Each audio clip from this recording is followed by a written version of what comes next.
So hello guys, welcome back to my channel. So what I have here today is the all-new 2024 MG4 Lux Hatchback. So this is the top of the line model of the MG4 EV lineup here in the Philippines. So I'd like to thank everyone here at MG Fairview. Well, we're just here in another showroom because as you can see in the background, it's still being built. So this is a preview at least here in this showroom. I cannot mention that name, but I can mention though too, what's unique with this MG4 Lux. This is the official launch color, and the color, I gotta be honest, looks very similar like that of Lamborghini and McLaren. Luckily, I can mention those names because I was about to say in relation to a Bull and Nike shoes. So anyways, speaking of McLaren, the looks of this, yes, there's so much McLaren vibes with this. I do love the looks of this MG4, and got to say this is one of the best looking MG vehicles out there on sale today, and to one of the most popular worldwide too, as been hailed by many as the electric car of the year. Maybe too, this could be my electric car of the year. We will get to find out once we get to drive this. So you get 147 millimeters of ground clearance, and here the headlight assemblies, this time they're all LED with your LED repeaters here too, gloss black parts over here, and very hilarious, you get carbon fiber trims is here on the bumper itself. And on the side profile, there's no chrome whatsoever, but you get blacked out parts here on the window sills and here in your side mirrors. Available too with repeaters, and now being the Lux top of the line variant, you get 18-inch wheels. These have aerodynamic covers, but the demo unit I'll be driving has very interesting wheels and doesn't have the aerodynamic covers. I gotta be honest, I prefer those wheels than this one. But still, at least they're bigger than the standard base model. So unlike now, the MG4 standard base model variant, which had a 51 kilowatt hour battery, this one has more power and a bigger battery as well at 64 kilowatt hours. So this one now produces 201 horsepower and 250 newton meters of torque in a compact hatchback. Yeah, this is gonna be a very spirited driving later on. So as well too, the range increases too from 350 kilometers to 440 kilometers. So more power, more range, more torque, baby.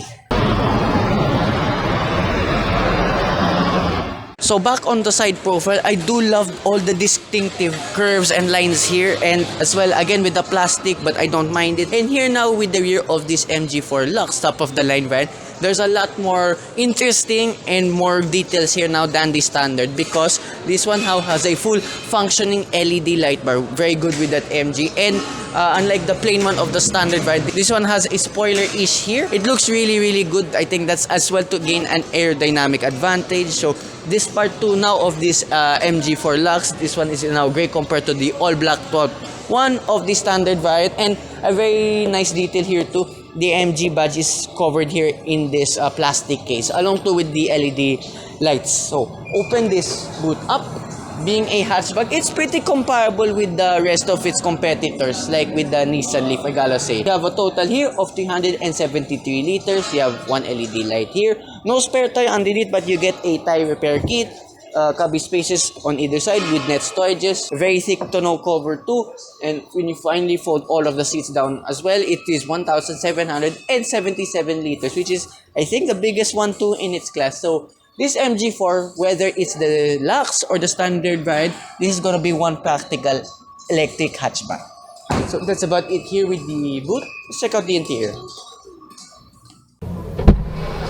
So this is the interior of the MG4 Lux variant. So once you immediately step in the vehicle, this car will automatically turn on. And door tabs of this are among one of the better MGs I've tried out. And then this is your instrument cluster with a lot of adjustments.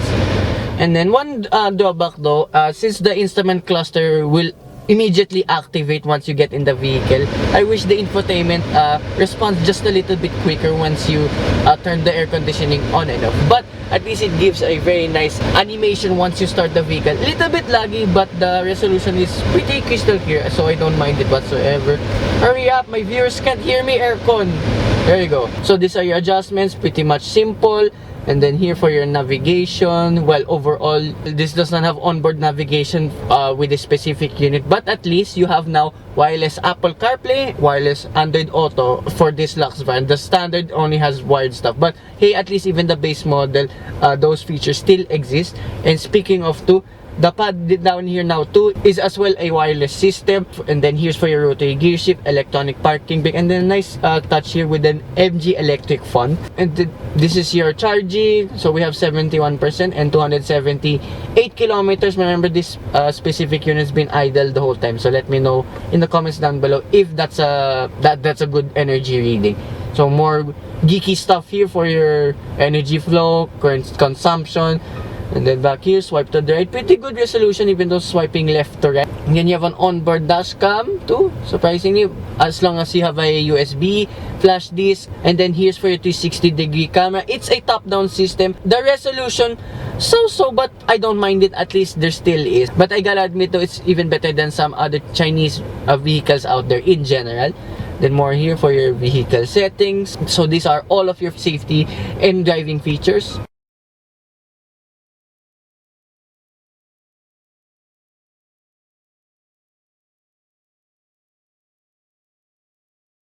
So yet again, everything has to be operated here in the infotainment system. But having driven the standard van for, couple of minutes and 2 laps around BGC. So check that out too on my channel. I got used to this pretty quickly, so I don't mind it. So here for your drive mode. So we'll immediately start with eco and then energy recovery all the way low. We'll demo that to all later on, and I like this has like the standard van, one pedal driving, so you don't have to press the brakes anymore, so that will recapture energy to charge the batteries at least. So again, the features here and there looks like a very direct competitor to that of the Nissan Leaf. So I did an updated video, check that out again too on my channel. So price wise too, very close, but I'll mention that too later on. So going back to this instrument cluster, yeah, it may be like a small TV or a small phone rather. It fits very well here too in this cabin. Visibility out front, pretty good too. I don't mind the font as well of the cluster because it's pretty big. And here on the left side of the dashboard, you get your air conditioning vent, side mirror adjustments, and then headlight leveler adjustments too. And unlike the standard variant, if not mistaken, the material here on top of the dashboard is now squeegee, polyurethane, very good, unlike the plastic one. So again, I'm not sure whether that's been a while since I've driven the standard variant. However though, like with the standard variant, you get your D-shaped steering wheel, but this time now it's leather wrap. Very good to the touch, among one of the better steerings I've touched in any MG. Tilt and telescopic in the steering, as you can see. One nitpick though, here in your indicator and wiper stocks, it's fine, but for the light, it's a flick of a switch left to right, but I would have preferred the top to bottom rather than the left to right, just being honest. It's a D shape, kind of reminds me of an Aston Martin vibe here. It's so nice, the feeling. Another cue taken from a British brand. So buttons here, so you get your phone and adaptive cruise control functions on the left side, and more here on the right side, along too with your favorites and instrument cluster adjustments too. So here in the door card, it's all plastic, but this time now you get leather with blue stitching for your elbows. Window switches, all gloss black, but I don't mind it whatsoever. Yes, there's a lot of gloss black here in the interior, but you're not going to be touching most of it anyway, so it is forgivable. So below the so below this center console, since there's a lot of space here now, you get one USB port, a USB-C port, a 12-volt socket, and 2 cup holders just down below. And then you have a net storage. Open this tray up, more cubby space. You can fit a little bit of larger phones like iPhones. And center console box, it's leather with blue stitching yet again, with a decent amount of space, and you can charge your key fob in there too. And another big upgrade too with this Lux top of the line model, you get polyurethane leather-ish with fabric seats. So it's not the pure fabric anymore of the standard variant. And yeah, pretty comfortable to sit in. The cushions, the fabric part of the material is pretty soft to sit in. Bolstering, not so much, but this is gonna be an economical car anyway. It could be a sleeper car given the power of this thing. Yeah, and then above here you get your light controls, sunglasses holder, SOS button too. I don't think that was present in the standard variant. Visor, you get a vanity mirror with the cover, no light though sadly. Anyways, so yeah, that's about here in front of this MG4 Lux. Let's check out the rear seats. So here now in the rear of this MG4 Lux variant, here in the door card, same story like the ones in front. At least too, you get your leather with the blue stitching still. For your elbows, woo! Sounds way better than the one in front. Good, very good with that MG. One detail I missed too in front. I thought this didn't have a glove box, but it's Tesla-like. You just push the button here, and it reveals a very small space. It only can hold your manual. That's pretty much it. And one nitpick here too, two nitpicks here too in the back. No dome light here and no central armrest. However, it makes up for it. You get again the same two-tone polyurethane and fabric seats, well, leather-ish, but again very soft to sit here. Again, the seating materials and the comfortability of this MG4 is among one of the better electric cars I've tried out, even that are more expensive than this one. And yeah, sadly, only few toys here. Get my pockets on either side. I mean, there's just a cover over here, and here in the middle we only get one USB port and a cubby space. And space here in the back is it's one of the best I've checked out in any electric hatchback or in EVs in general. Featroom and bodyroom, I can stretch all the way forward, and headroom, okay, pretty good too. I think even just a 6-foot person maybe will just about squeeze right here in the rear. And if I sit here in the middle, you have a very low and wide transmission tunnel. You can put your feet wherever you want.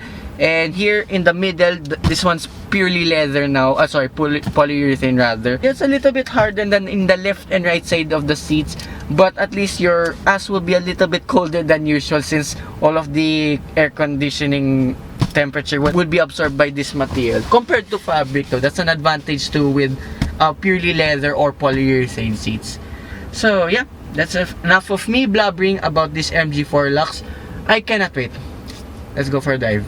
Wait, before we set off though, so yun one detail I told you about, once you get in the vehicle, it will turn on automatically. So you notice now, there's no engine start stop button, sorry, push start button. How will you turn off this vehicle now? It's very simple. I got the wrong key. There you go, right key now. Now it's off. So finally, driving the MG4 Lux Hatchback. So we have 43% and 157 kilometers. And here, drive mode, sport mode, let's go.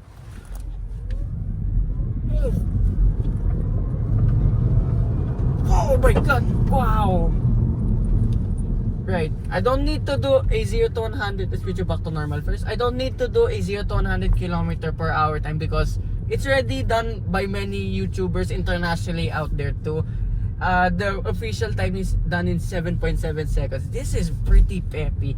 So like with its competitor, the Nissan Leaf, I must say, even though this is down on power and torque, mind you, this is still as good. I mean, this is, I think, even the lightest EV2 in its class, and we're just normal mode. Oh my shit. This drives unlike any other thing I've experienced with an EV. Even though, yes, there's no, speaking of, even though this is an EV, there's no sound whatsoever. Even though I was in sport mode, eco mode, normal mode, like when I accelerate, there's no sound whatsoever. This is a unique take two with this MG4, both this and the standard variant.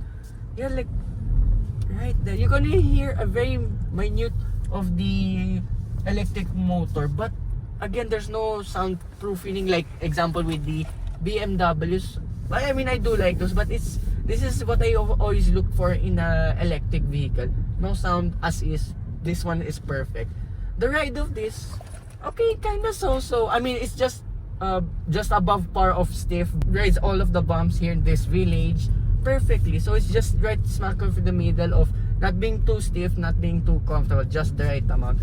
In that ride though, this is among the best handling electric cars I've driven. I mean, no, it's no per se a BMW, but for what this is, you get very agile and almost sports car like handling. And look, there's no dead weight at all. It's very direct. This thing, I freaking love it. And two, with the region 1 pedal driving mode, we're just driving it here around Mindanao, holding it around as well. Yeah, it's a bit too strong for my liking, and it's a bit annoying from the energy recovery. Then when you switch to 1 pedal driving mode, you cannot adjust the energy recovery system anymore. It's just as is. So a bit annoying when you have that feature. But again, this is an electric car. What am I to complain about? So now let's try. I can't get enough of sport mode. Jeez. Wow. Just puts you back in your seat. Not as violent, I got to be honest, with some other electric cars out there, with the BMW iX, Nissan Leaf though. This one is just as good, even though despite having less power and torque. I might have a new favorite electric car out there. And two, this is the most amazing thing with this MG4. So with this standard base model, that starts at 1,438,888 pesos. Here we go again with the 8s being MGs. For this Lux top of the line model, feature pack, got the looks, the color, the range too. Having 440 kilometers, almost 100 more than the standard variant. This one is 400,000 pesos more at 1,738,888 pesos. So again, kind of steep against only with the standard variant, but much more affordable than the Leaf. And gotta say now, this is the best bang for the buck electric vehicle out there. And yeah, I see why. Again, I will keep saying it. This is hailed by many as one of the best all-rounder electric cars. I see why too. And here, driving in stupidly high humps here in this village, 147mm of ground clearance. It's pretty good enough for even the steepest of humps and hills. So here now, let's be a bit calm. Here, eco mode and floor it. A bit more delayed, but oh my god, once you get going, you get going. Right. So another unique thing with this MG4, there, suspension test, you can hear a bit of a thud, but it's not as bad as the competition out there or in Chinese vehicles in general. There's not much tire noise here going to the cabin. And here, let's go 50-60 kilometers per hour. There's not much tire noise going into the cabin, and this I don't have even the aerodynamic wheels fitted. I imagine those wheels installed in this demo unit. And U-turn test, that's what I like to with the small EV vehicles. They're pretty nimble and fun to drive. Oh my gosh, I cannot stop talking about this car. This is very good. And as well, highway speed, driving it earlier. Yeah, it's among one of the better ones I've tried out to. That's not an SUV, EV crossover, pickup, name it. All the categories you can throw at this. This is a really good car. So yeah, that concludes my full review of this MG4 Lux variant. Even though we just started the year, I think this could be already my electric car of 2024. So let's see by the end of the year if this will make it. But for now, you should definitely check this MG4 Lux and the standard variant. I still recommend to the standard variant because again, 1.4 million pesos, that's not so bad whatsoever. So again, I'd like to thank everyone here at MG Fairview and to Miss Jennifer. So these are our contact details if you want to check out a new MG or any other MG vehicle out there. So one more time. Oh! Alright, so hope you guys like and subscribe, and I will see you with more MG reviews coming right up and more electric cars too. Bye bye.